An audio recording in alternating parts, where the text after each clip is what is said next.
Start करते हैं अपनी फर्स्ट स्टेटमेंट के साथ। 10 persons are sitting in 2 parallel rows in an exam hall containing 5 persons each in such a way that there is an equal distance between adjacent persons. In row 1, A, B, C, D, E and E are seated and all of them are facing south. In row 2, P, Q, R, S and T are seated and all of them are facing north. Each person in row 1 faces another person in row 2. They answer different number of questions at a given time. No one answered more than 65 questions. All the information is not in the same order. ठीक है, देखो 10 लोग हैं, 2 लाइनों में बैठे हैं। First वाले साउथ फेसिंग है एंड सेकेंड रो वाले नॉर्थ फेसिंग है। ठीक है, ऐसे। और फर्स्ट रो में कौन बैठे हैं? A, B, C, D, E और सेकेंड में P, Q, R, S, T। ठीक है, और इन्होंने क्या बोला? No one answered more than 65 question. 65 question से ज़्यादा किसी ने भी आंसर नहीं किया है। ठीक है, ये हमें याद रखना है कि 65 क्वेश्चन से ज़्यादा किसी ने भी आंसर नहीं किया। नोट करके इन्होंने एक चीज़ लिख रखी है, not more than 2 odd number और 2 even number answered person sit together. अच्छा, कुछ नंबर्स दे रखे होंगे तो 2 से ज़्यादा ऑड एक साथ नहीं बैठ सकते। 2 से ज़्यादा मतलब 3, 4, 5 ऑड ऑड नंबर जो है एक साथ नहीं बैठ सकते। और इवन नंबर जो है वो 2 से ज़्यादा एक साथ नहीं बैठ सकते। अगर एक साथ बैठे तो क्वेश्चन हमारा गलत हो जाएगा। ठीक है, 2 से ज़्यादा ऑड नंबर और 2 से ज़्यादा इवन नंबर एक साथ नहीं बैठ सकते, सिंपल लैंग्वेज में बोले तो ये। ठीक है, Only 2 persons are sitting to the left of Q. Only 1 person is sitting between the one who faces Q and C who faces the one who answered 47. T sits immediate right of Q and sits second to right of the one who answered 25. A sits opposite to neither Q nor T. As many persons sit to the left of A as to the left of P. E sits 2 places away from C who answered 51 and answered the difference between the answers of P and E is 26. B and R who answered 56 are not facing each other. The sum of the answered question of A and T is equal to R. D answered twice that of S who does not sit opposite to B.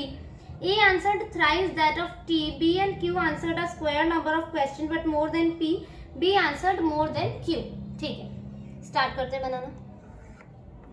देखो मेरे पास तो space कम है तो मुझे एक possibility यहाँ और एक पॉसिबिलिटी यहाँ बनानी पड़ेगी। पर आप क्या करा करो अपनी शीट में या नोटबुक में कैसे करा करो कि ना ऐसे बताते हैं, मतलब इतना तो होता होगा पेज, आपने ऐसे कर लिया, एक लाइन खींच ली यहाँ, सॉरी यार ये क्या, एक यहाँ कर लिया और एक यहाँ कर लिया, इसे ऐसे डिवाइड कर दिया और ऐसे ऐसे बना लिया करो। ऐसे में आपका टाइम मतलब सेव हो जाएगा। ठीक है, पर मेरे पास अभी स्पेस कम है तो मुझे ऐसे बनाना पड़ता है, 2 अलग अलग। ठीक है, चलो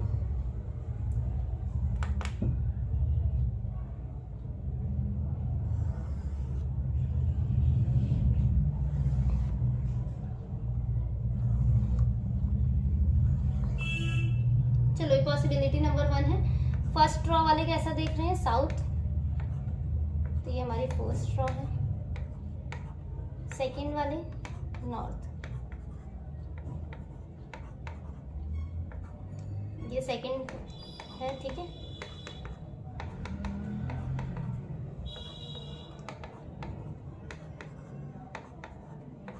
चलो ठीक है, स्टार्ट करते हैं। फर्स्ट रो में A, B, C, D, E है और सेकंड रो में P, Q, R, S, T है। ठीक है, only 2 person are sitting to the left of Q. Q के लेफ्ट सिर्फ 2 बैठे हैं और Q कौन सी रो में है? सेकंड में है, तो Q यहाँ आ जाएगा हमारा। ठीक है, 1 person is sitting between the one who faces Q and C. Q ने जिसे भी फेस कर रखा है, मतलब ये पर्सन और C के बीच में 1 का गैप है, तो एक छोड़ के C यहाँ भी आ सकता है, एक छोड़ के C यहाँ भी आ सकता है। ठीक है, एक जगह C यहाँ ले लेते हैं, ये पर्सन है, और एक जगह C यहाँ ले लेते हैं। ठीक है, C who faces the one who answered 47. C ने किसे फेस कर रखा है? जिसने 47 आंसर कर रखा है। ठीक है, मैं थोड़ा सा पार्टीशन कर देती हूँ इसमें ताकि समझ आ जाए। ठीक है, आगे बढ़ते हैं। T sits immediate right of Q. ठीक है, T जो है immediate right है Q के, यहाँ लिख दिया हमने। And sits second to right of one who answered 25. T sits immediate right of Q, और किसके सेकंड राइट में है, जिसने 25 आंसर किया, तो 25 यही हो सकता है, इसके सेकंड राइट में है, तो 25 यहाँ आ जाएगा हमारा। ठीक है, A sits opposite to neither Q nor T. ठीक है, ए ना ही यहाँ पर आएगा ना ही यहाँ पे आएगा, ए जो है क्यू और टी के अपोजिट नहीं है, तो ए मतलब मैंने टिक कर दिया यहाँ या तो फिर यहाँ पे, और इसमें ए या तो फिर यहाँ पे या तो फिर यहाँ पे टिक कर दिया मैंने। ठीक है, as many person sit to the left of A is to the left of P. ठीक है, देखो ए के लेफ्ट में जितने हैं, सपोज अगर ए के लेफ्ट में 1 है तो पी के लेफ्ट में भी 1 ही होगा, ए के लेफ्ट में 2 है तो पी के लेफ्ट में भी 2 होगा, ए अगर किसी एंड में है तो पी भी किसी एंड में ही होगा। ठीक है, देखो ए के लिए फर्स्ट से देखते हैं, ए के लिए ये और ये जगह है, ए को अगर मैं यहाँ सेट करती हूँ तो ए के लेफ्ट में देखो कितने हैं, ए के लेफ्ट में है 1 2 3, तो इसका मतलब पी के लेफ्ट में भी कितने चाहिए 3, तो P कहाँ आना चाहिए इसके अकॉर्डिंग, अगर ये यहाँ रखूंगी तो P यहाँ आना चाहिए, P के लेफ्ट में भी 3 हो जाएंगे। ठीक है, पर P यहाँ आ सकता है, नहीं आ सकता, क्योंकि यहाँ पे ऑलरेडी T बैठ रखा है। ठीक है, हाँ, तो इसका मतलब A यहाँ नहीं आ सकता, A यहाँ ही आ सकता है हमारा, और जब A यहाँ आ गया, A के लेफ्ट में कितने हैं 1 2 3 4। ठीक है, तो P के लेफ्ट में भी कितने चाहिए हमें, सॉरी ए के लेफ्ट में तो सॉरी ए का राइट हो गया, अब ए के लेफ्ट में कितने हैं, ए के लेफ्ट में 1 भी नहीं है, तो पी के लेफ्ट में भी कितने होंगे, पी भी किसी एंड में ही बैठा होगा, तो पी भी यहाँ बैठेगा, फिर पी भी एक उसमें लेफ्ट में है, सॉरी ये साउथ है तो साउथ का ही राइट होता है, तो ए देखो ये एंड में आ गया, ए के लेफ्ट में 1 भी नहीं है, तो पी के लेफ्ट में भी अब 1 भी पर्सन नहीं होगा। इसमें भी देखते हैं, अब ए यहाँ आ सकता है या तो फिर यहाँ आ सकता है, ए को यहाँ रखते हैं तो वही केस हो गया 1 2 3, ए के लेफ्ट में 3 हो जाएंगे, तो यहाँ हम पी को नहीं रख सकते, इसका मतलब अब ए यहाँ आएगा इस कंडीशन में भी। अब ए के लेफ्ट में कितने हो गए 1 2 3 4, पी के लेफ्ट में भी कितने चाहिए 4, तो पी यहाँ हो गया। ठीक है, अब देखते हैं क्या बोल रहे हैं, E sits 2 places away from C, E जो है 2 छोड़ के है C से, तो E यहाँ आ गया और यहाँ पे E यहाँ आ गया। C who answered 51, C जिसने आंसर कितना किया है 51, तो ठीक है 51 यहाँ हो गया। And answer the difference between the answer of P and E is 26, P और E का देखो कितना है डिफरेंस 26 है। अब देखो ये 47 है, ठीक है, यहाँ पे मैं करके दिखाती हूँ 47, तो 47 में अगर 26 डिफरेंस 26 है ना, 26 ऐड कर देंगे तो कितना हो जाएगा हमारा 73 हो जाएगा। पर उन्होंने क्या लिखा है क्वेश्चन में 65 से ज्यादा आंसर किसी ने भी नहीं किया है, तो इसका मतलब ये 73 नहीं आ सकता। अब 47 माइनस 26 करते हैं, तो 47 माइनस 26 करते हैं तो 21 आ जाएगा हमारा, तो इसका मतलब E कितना होगा 21 होगा, यहाँ पे भी P और E का 21 होगा। ठीक है, समझ आया ना 73 क्यों नहीं लिया, क्योंकि उन्होंने बोला 65 आंसर से ज्यादा किसी ने भी आंसर नहीं किया है। आगे पढ़ते हैं B and R who answered 56, R जिसने 56 आंसर किए हैं, B and R who answered 56 are not facing each other। ठीक है, B और R जो है वो एक दूसरे को फेस नहीं कर रहे, और R आएगा कहाँ पे, R 56 आंसर किया R ने, तो R के लिए यही जगह है सिर्फ, R 56 यहाँ और इसमें R और 56 यहाँ। ठीक है, ठीक है, B और R एक दूसरे को फेस नहीं कर रहे हैं। ठीक है, the sum of the answered question of A and T is equal to R। ठीक है, आगे पढ़ते हैं। D answer twice that of S।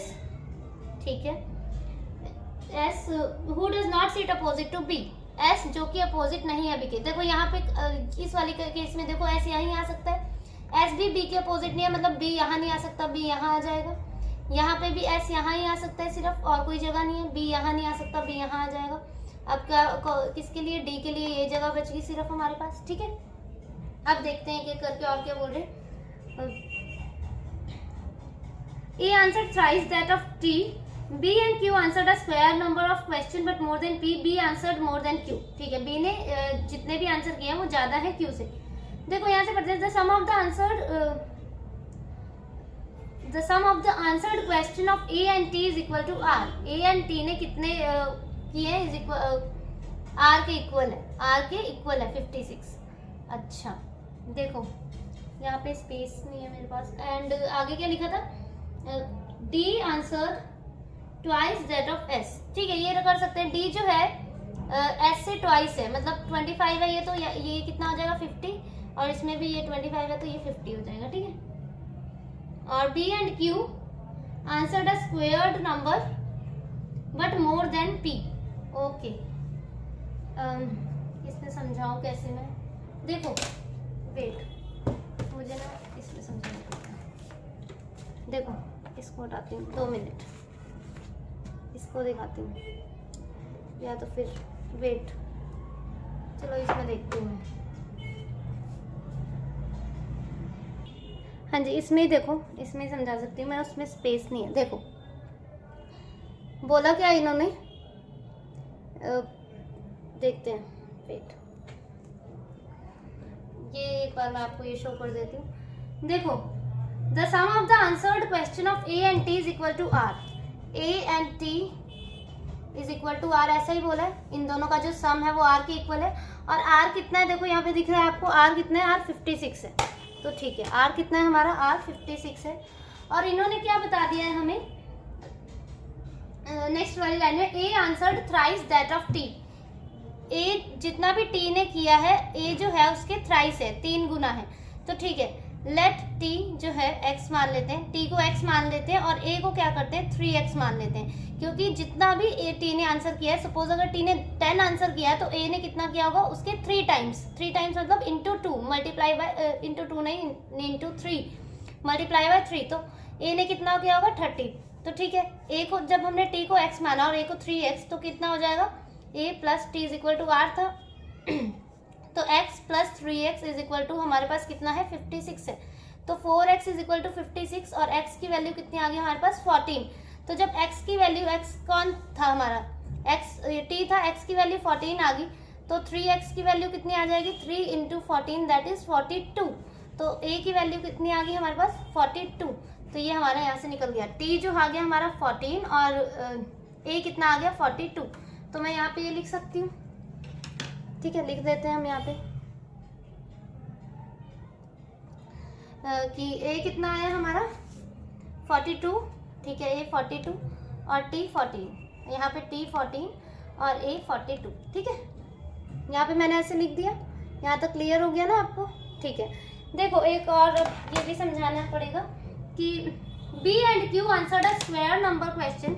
b और q जो है squared number question. Squared number मतलब जो स्क्वायर में नंबर होते हैं ना, जो स्क्वायर हम करते हैं, जैसे 2 का स्क्वायर 4, 3 का 9, 4 का 16, 5 का 25, 12 का 144, ऐसे। तो बी और क्यू ने स्क्वायर नंबर क्वेश्चन का आंसर दिया है, बट मोर देन पी, पर पी से ज्यादा है। ठीक है, पी से ज्यादा। पी का देख लो, मैं दिखा देती हूँ। पी का यहाँ पे कितना है 47, यहाँ पे भी 47 है। तो ठीक है, पी का कितना है 47 है। और क्वेश्चन के अकॉर्डिंग हमें देखना है, क्वेश्चन में क्या बोला गया है कि कितने से ज्यादा नहीं होना चाहिए, 65 से ज्यादा नहीं होना चाहिए। तो हमें ये देखना है कि 47 और 65 के बीच में कौन कौन से स्क्वायर नंबर एग्जिस्ट करते हैं। कौन कौन से करते हैं, देखो 47 से ज्यादा क्या होता है, 5 का 25, 6 का 36, 7 का 49। तो 7 का 49 है, हाँ ये भी स्क्वायर है। ये किसका स्क्वायर है, 7 का। और ये क्या है 65, 7 का 49, 8 का 64, 8 का 64 है। ठीक है, 65 से कम है और स्क्वायर्ड नंबर भी है, और ये 8 का स्क्वायर भी है। ये दोनों स्क्वायर्ड नंबर है। ठीक है, तो ठीक है, मतलब यही दोनों होंगे वो नंबर। अब बोला है कि B answered more than Q. B ने कितना आंसर किया है, बी ने क्यू से ज्यादा आंसर किया है। तो ज्यादा वाला कौन है 64, तो बी ये वाला हो जाएगा और क्यू ये। इसका मतलब बी ने 64 आंसर किया है, क्यू ने 49 किया है। I hope this is clear to you. अब ठीक है, अब हम इसमें देखते हैं।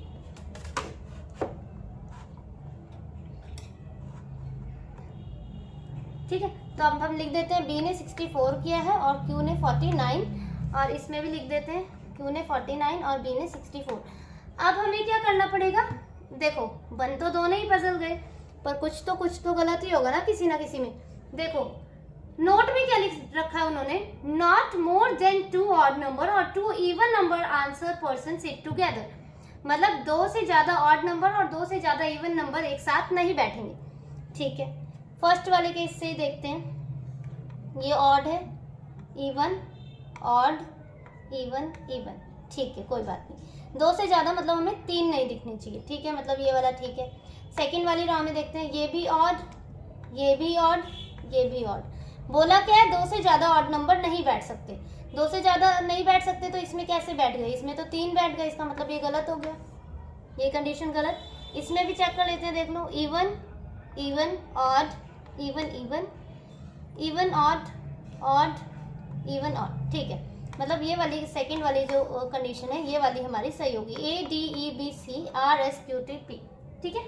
नेक्स्ट वाला देखते हैं। 9 persons FGHIJKLMNN live in a 9-story building such that the lowermost floor is number 1 and the topmost is 9, but not in the same order. J lives 5 floors below F and neither of them lives on the top or the bottommost floor. Only 2 floors between J and L. As many floors above F as below K. The number of floors between G and M is 2 less than the number of floors between I and K. G lives above M but not lives on the topmost floor. H lives neither below G nor on an odd number floor. ठीक है, दो condition है समझने वाले। देखो, एक तो ये है कि as many floor above F as below K, मतलब कि एफ के ऊपर जितने भी लोग रह रहे हैं के नीचे भी उतने ही है। सपोज अगर एफ के ऊपर 2 हैं तो के नीचे भी 2 ही होंगे। अगर एफ के ऊपर 3 लोग हैं तो के नीचे भी 3 ही होंगे। एफ के ऊपर अगर 4 हैं तो के नीचे भी 4 होंगे, और अगर एफ एंड में बैठा है तो के भी एंड में ही बैठेगा, ठीक है। और सेकंड वाला, the number of floors between G and M is 2 less than between I and K, ठीक है। जी और एम के बीच में जितने भी फ्लोर्स हैं वो 2 कम है जितने भी फ्लोर्स के और आई के बीच में है। सपोज अगर के और आई के बीच में 2 फ्लोर्स हैं तो -2 करना है। जी और एम के बीच में एक भी फ्लोर नहीं होगा।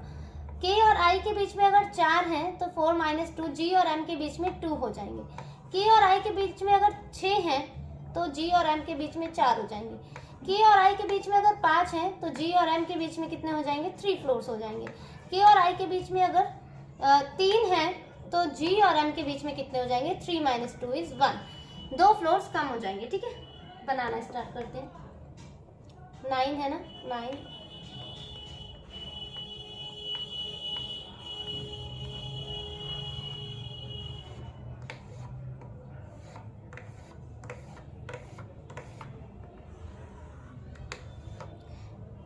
देखो, J lives 5 floor below F, 5 floor below F and neither of them live on topmost or bottommost. Top और बॉटम में नहीं है, ये J और F टॉप और बॉटम में नहीं है। J lives 5 floor below F, तो यहाँ से स्टार्ट करते हैं। 5 फ्लोर है बिलो F, F 1 2 3 4, J यहाँ आ सकता है और एक जगह F 1 2 3 4 5, ठीक है। अब टॉप और बॉटम में वो नहीं है, ठीक है। आगे देखते हैं। Only 2 floors are between J and L, J और L के बीच में 2 हैं तो यहाँ 1 2 L यहाँ, ठीक है। As many floor above F as below K, F के ऊपर जितने हैं के नीचे भी उतने हैं फ्लोर्स हैं, ठीक है। F के ऊपर कितने हैं, 1 है तो F के नीचे भी 1 होगा। F के ऊपर कितने हैं, 2 फ्लोर्स हैं तो के नीचे भी 2 फ्लोर्स होंगे तो के यहाँ, ठीक है। The number of floor between G and M is 2 less then, G और M के बीच में 2 लेस देन है, ठीक है, जितने भी I और K के बीच में है, ठीक है। यहाँ -2 कर देती हूँ मैं और यहाँ पे +2 का मतलब अगर G और M हमें गिवन हुआ तो हम I और K का कर लेंगे। आगे देखते हैं। G lives above M but not topmost, ठीक है। G जो है above M है पर टॉप पे नहीं है। H live neither below G nor on an odd number floor, अच्छा H जो है ऊपर है, G के ऊपर है और ऑड नंबर फ्लोर पर नहीं है, ये इवन नंबर फ्लोर पर है। किस में है, H जो है G के ऊपर है और G M के ऊपर है और H जो है इवन नंबर फ्लोर पे। तो इसमें देख लेते हैं इवन नंबर फ्लोर कौन सा बचा है, 2 हो चुका है, 6 भी हो चुका है, 8 भी, तो फ्लोर कौन सा बचा है, 4th, तो H यहाँ हो जाएगा, ठीक है। अब देखो एक कॉमन सेंस लगाई जाए तो देखो H के नीचे क्या चाहिए हमें, G, और G के नीचे M, तो एक ही फ्लोर तो है यहाँ पे। क्या हो पाएगा, पॉसिबल हो पाएगा, नहीं हो पाएगा किसी भी हाल में, क्योंकि H के नीचे हमें G चाहिए और G के नीचे M चाहिए, मतलब ये कंडीशन तो पहले ही गलत होगी। इसमें देखते हैं, देखो 4th में आ सकता है क्या H, क्योंकि G और M हमें चाहिए, 2 फ्लोर्स चाहिए नीचे हमें, तो H यहाँ भी नहीं आ सकता। क्यों, क्योंकि G और M के लिए नहीं है, इसका मतलब H यहाँ आ सकता है या तो फिर यहाँ आ सकता है। तो ठीक है, एक जगह हम H को यहाँ ले लेते हैं और एक जगह हम H को यहाँ ले लेते हैं, ठीक है। एच के नीचे फ्लोर्स कौन कौन से चाहिए, जी और एम, तो यहाँ हम जी और एम को रख सकते हैं, रख सकते हैं, ठीक है। यहाँ पे जी और एम को रख सकते हैं, हाँ रख सकते हैं, देखते हैं पहले। और क्या बोल रहे हैं, G lives above M but not on the top most floor, ठीक है। देखो जी जो है अबव एम है but not on the top most floor, ठीक है। और क्या है, the number of floors between I and K is the number of floors between G and M is 2 less than the number of floors between I and K, ठीक है। देखो अब हमें ऐसी जगह सेट करना पड़ेगा ना G और M और I और K को। देखो G को यहाँ करती हूँ मैं सेट, I और K भी है हमारा, ठीक है। G lives above M but not on the top most floor, तो G तो यहाँ ही कहीं आ सकता है। देखो G यहीं कहीं आ सकता है, विजिबल है ना ये, हाँ। देखो G और M का केस है, G को देखो यहाँ रखा मैंने, M यहाँ ही कहीं आएगा, यहाँ या तो फिर यहाँ। G को अगर मैं यहाँ रखती हूँ तो M को अगर मैं यहाँ रखती हूँ, G और M के बीच में कितना फ्लोर हुआ 1, तो ये 2 लेस देन है, मतलब I और K के बीच में कितने होने चाहिए 3, ठीक है। तो I K यहाँ है 1 2 3, तो क्या I यहाँ सेट हो सकता है, नहीं हो सकता, क्योंकि 3 फ्लोर्स का गैप होना चाहिए, नहीं है, मतलब G और M मतलब M यहाँ नहीं सेट हो सकता। अब एक केस बनता है कि M को मैं यहाँ रख के देखूँ, अगर M को यहाँ रखा तो 1 2 3 4 4 हैं, G और M के बीच में इस केस में 4 हैं, तो I और K के बीच में कितने होने चाहिए, ऐसे 6 होने चाहिए, तो 1 2 3 4 5 6 पॉसिबल है, नहीं है। इसका मतलब G इसमें यहाँ तो नहीं आएगा, G यहाँ आएगा, M यहाँ आएगा। अब देखते हैं G और M के बीच में कितने हैं, यहाँ पे 2 हैं, तो ठीक है। I और K के बीच में कितने हो जाएंगे, 4 हो जाएंगे, 1 2 3 4। I यहाँ आ सकता है, नहीं आ सकता, ये भी गलत। यहाँ देखते हैं G और M के बीच में कितने हैं, यहाँ पे 2 हैं, ठीक है। I और K के बीच में कितने होने चाहिए 4, तो 1 2 3 4 I यहाँ आ गया, और जो बच गया वो यहाँ आ गया। कौन सा बच गया हमारा N यहाँ आ गया। Condition set N I F H L G K J M, ठीक है।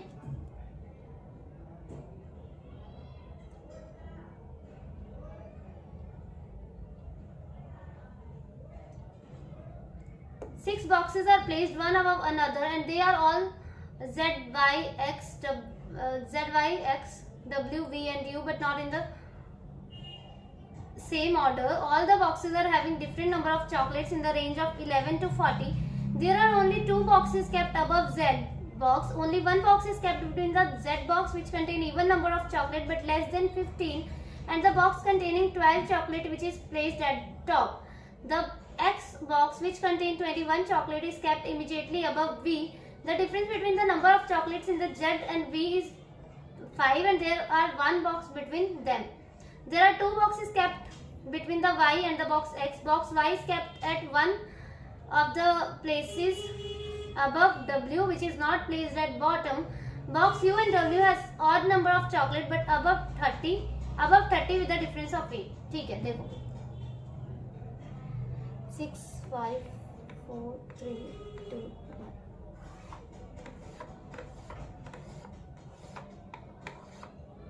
देखो there are only 2 boxes kept above Z box. Z के ऊपर सिर्फ 2 हैं, तो ठीक है, Z के ऊपर 2 हैं, यहाँ रख देते हैं Z. Only one box is kept between Z जिसमें even number of chocolate and Z box which contain even number of chocolate but less than 15. Z even है but less than 15 chocolates हैं, ठीक है। And the box containing 12 chocolate which is placed at the top. देखो Z और 12 के बीच में एक box का गैप है और 12 चॉकलेट जिसके भी पास है वो ऊपर है, ठीक है, ठीक है। देखो 12 13 14 15 इन्होंने बोला है Z के पास इवन नंबर की चॉकलेट है बट लेस देन 15 और जो चॉकलेट्स की रेंज है वो 11 से लेकर 40 तक है, 11 से कम भी नहीं होनी चाहिए। तो Z के पास कौन सी कितने की चॉकलेट हो सकती है, मतलब कितनी चॉकलेट्स हो सकती हैं, 12 तो चला गया ऐसे ही। अब कौन सा इवन नंबर बचा, सिर्फ 14 ही बचा क्योंकि 15 से कम और 11 से ज़्यादा होनी चाहिए, तो 14 बचा, तो 14 आ गया यहाँ पे।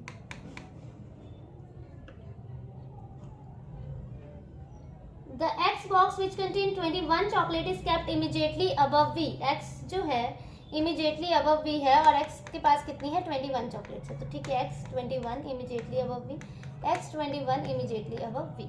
ठीक है, ठीक है। और क्या बोल रहे हैं आगे वो, the difference between the number of chocolate in the z and difference between the number of chocolate in the z and v box is 5। z और v के बीच में कितना डिफरेंस है, 5 का डिफरेंस है। देखो 14 माइनस 5 करेंगे तो 9 हो जाएगा, जो कि पॉसिबल नहीं है क्योंकि 11 चॉकलेट तो मिनिमम होनी चाहिए, तो 14 प्लस 5 करना पड़ेगा तो 19 हो जाएगा, यहाँ पे भी 19 हो जाएगा। ठीक है, there are 2 boxes kept between y and x, y और x के बीच में 2 बॉक्सेस है, 2 छोड़ के यहाँ हो गया, 2 छोड़ के यहाँ पे हो गया y। ठीक है, y is kept at one of the box above w, w के ऊपर है y, w which is not placed at the bottom, w जो कि नीचे नहीं है, बॉटम में नहीं है, तो मतलब w यहाँ ही हो जाएगा, बॉटम में नहीं, यहाँ हो जाएगा w क्योंकि y जो है w के ऊपर है। Box u and w has odd number of chocolates but above 30, कौन बच गया, अब u बच गया, तो u यहाँ रख देते हैं हम।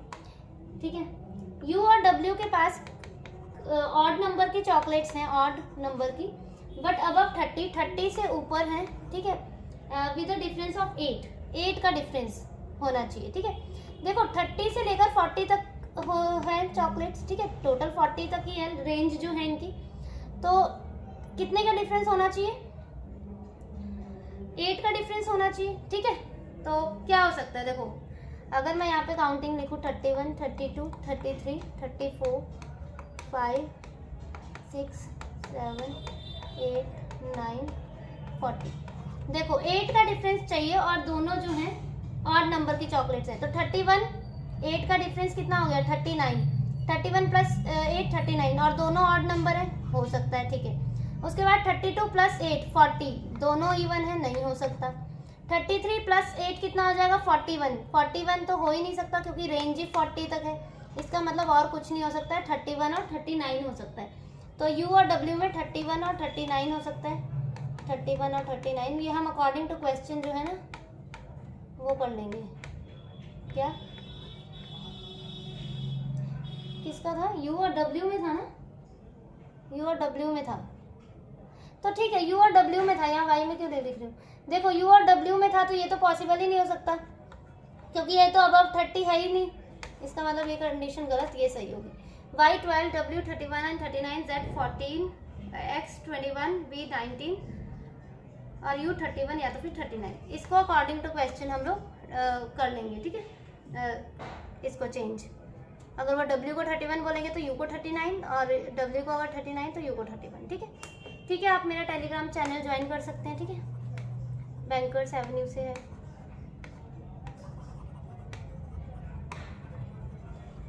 Okay, thank you for watching the video.